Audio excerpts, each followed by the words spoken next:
I live alone in a mountain cabin. No neighbors for miles, just me, my dog, and silence. The world's been too loud ever since the Earth Union declared the outer colonies off limits due to rising alien tensions. Most folks fled the cities in fear of war. I came here to escape it all. It was a cold night when I found her. She was lying in the snow, her body shivering violently, barely conscious. At first, I thought she was just a woman injured in a crash, until I saw her skin glowing faintly in the moonlight, a soft lavender hue beneath a ripped, shimmering cloak. Her eyes fluttered open, glowing gold, and she whispered something I couldn't understand. An alien. I had every reason to leave her there. The government broadcasts were clear. Do not engage with extraterrestrial life. Report immediately. But I didn't. I carried her inside. Middle. She slept for 2 days straight. I tended to her wounds with whatever medical supplies I had. The strange cuts across her ribs healed faster than any humans would. Her breathing was strange, rhythmic, almost melodic. My dog, Toby, surprisingly took to her, always lying beside her bed like she belonged here. On the 3rd morning she woke up. Her voice was soft, cautious. "Where am I?" I offered her water, soup. She hesitated, then nodded.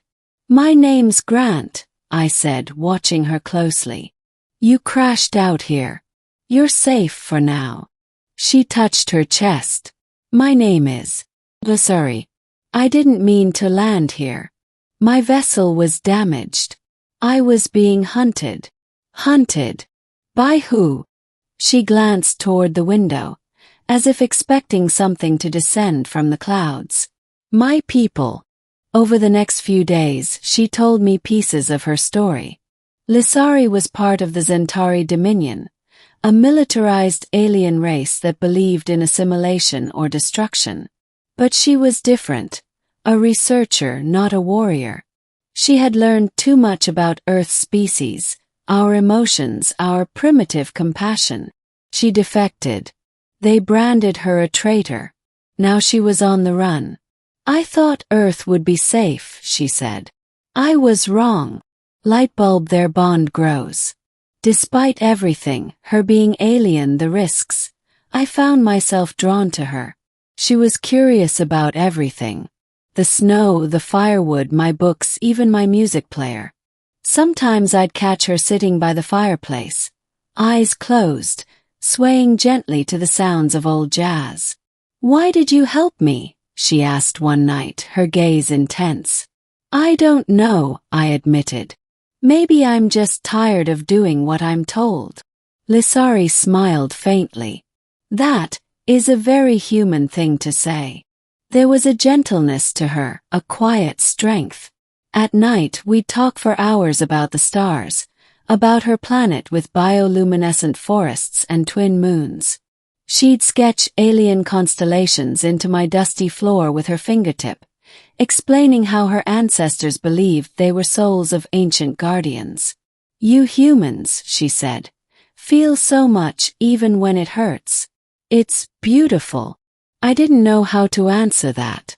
Comet trouble comes. We heard the whirring engines before we saw the lights.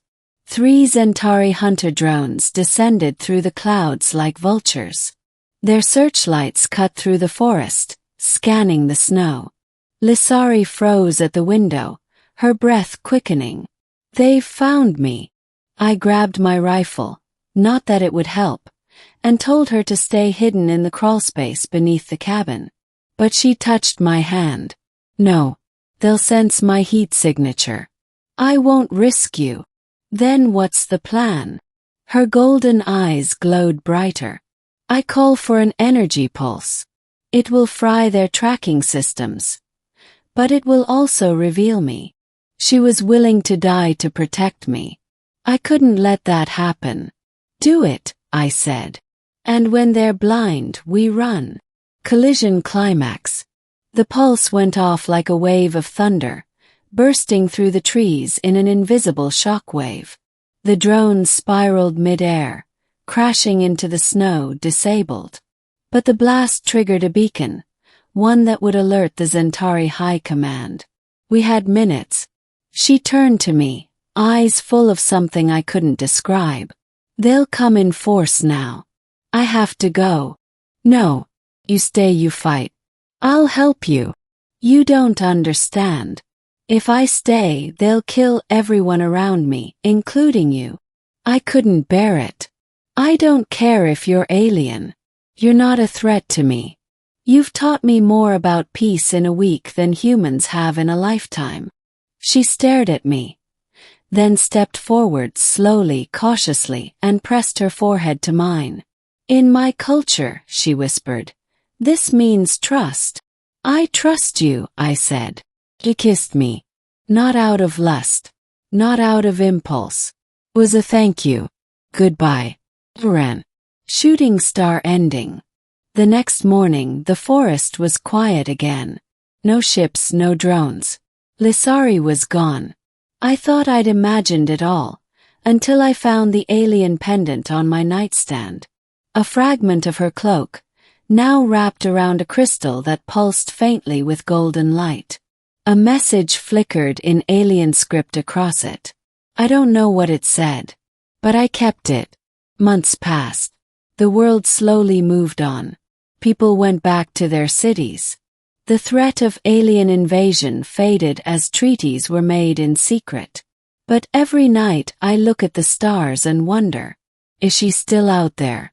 And if she is, does she still remember the man in the cabin who gave her shelter when no one else would?